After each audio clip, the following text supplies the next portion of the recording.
আব্দুল খালেক মাথা গোজারের শেষ সম্বলটুকু হারিয়ে ফেলে কান্নায় ভেঙে পড়েন তিনি।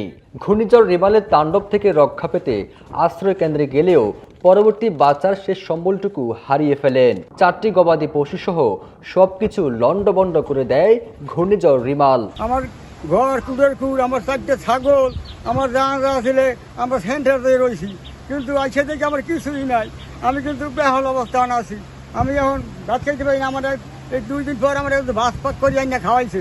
আমার এখন কোনো কিছু নাই, আমি খুব বেহাল অবস্থা। এখন আমার আল্লাহ ছাড়া কোনো উপায় নাই। সব বেরিয়ে মধ্যে কাঁদতে আছে, আমাকে এসে ধরনের কোনো লোক নাই। যদি আমার সরকার যদি আমার থেকে চায়, আমাকে সরকার চাইলে আমরা থাকতে পারি, আমরা শান্তি থাকতে সুখে থাকতে পারি। Jamuna air conditioner, simplify cooling. Abdul খালেকের মতো কষ্টের কথা বলে কান্নায় ভেঙে পড়েন রেনু বেগম। নদীর কোল ঘেঁষে ছোট্ট ঘর বানিয়ে থাকতেন তিনি। প্রতি বছরের মতো এবারও ঘূর্ণিঝড়ের নদী ভাঙ্গনে সবকিছু হারিয়ে নিঃস্ব হয়ে যান তিনি।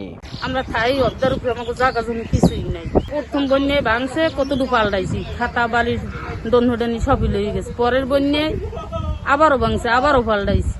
এই বন্যায় হ্যাঁ ভাঙ্গে লয়ে গেছে, খাতা বালিশ থাল বান্ডবাড়ি যেখানে যায় সব লয়ে গেছে। আমাকে জায়গা জমি নাই যে আমরা গ্রামে যাই কোনোখানে থাকি।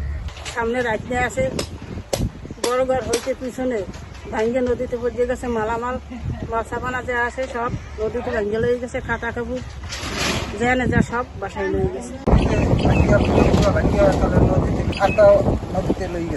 সব লয়ে গেছে। একটু জন্য কাপড় দেয়, কাপড়টা নাই। আমরা গর্বে যেই থাকবো, কোনো স্থান নাই আমাকে। বলছি পটুয়াখালী রাঙ্গাবালিতে ক্ষতিগ্রস্ত মানুষের কথা। এই উপজেলায় সবচেয়ে বেশি ক্ষতিগ্রস্ত হয়েছে চরমন্তাজ ও চালিতা বনিয়া ইউনিয়নের মানুষ। পানিবন্দী হয়ে আছে 40,000-এর বেশি মানুষ।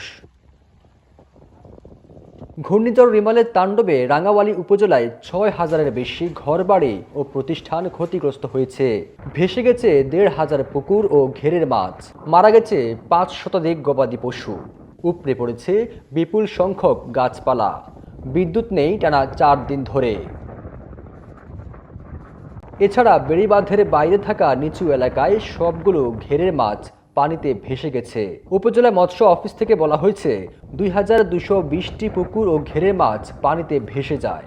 এতে 25 কোটি টাকার ক্ষতির সম্মুখীন হয়েছে চাষিরা। দুর্যোগ ব্যবস্থাপনা ও ত্রাণ প্রতিমন্ত্রী মহিবুর রহমান বলেন, রাঙ্গাবালী ক্ষতিগ্রস্ত মানুষের জন্য নগদ 10 লক্ষ টাকা, গোখাদ্যের জন্য 2 লক্ষ টাকা, শিশু খাদ্যের জন্য 2,200,000 টন চাল এবং 500 প্যাকেট শুকনো খাবার বরাদ্দ দেওয়া হয়েছে।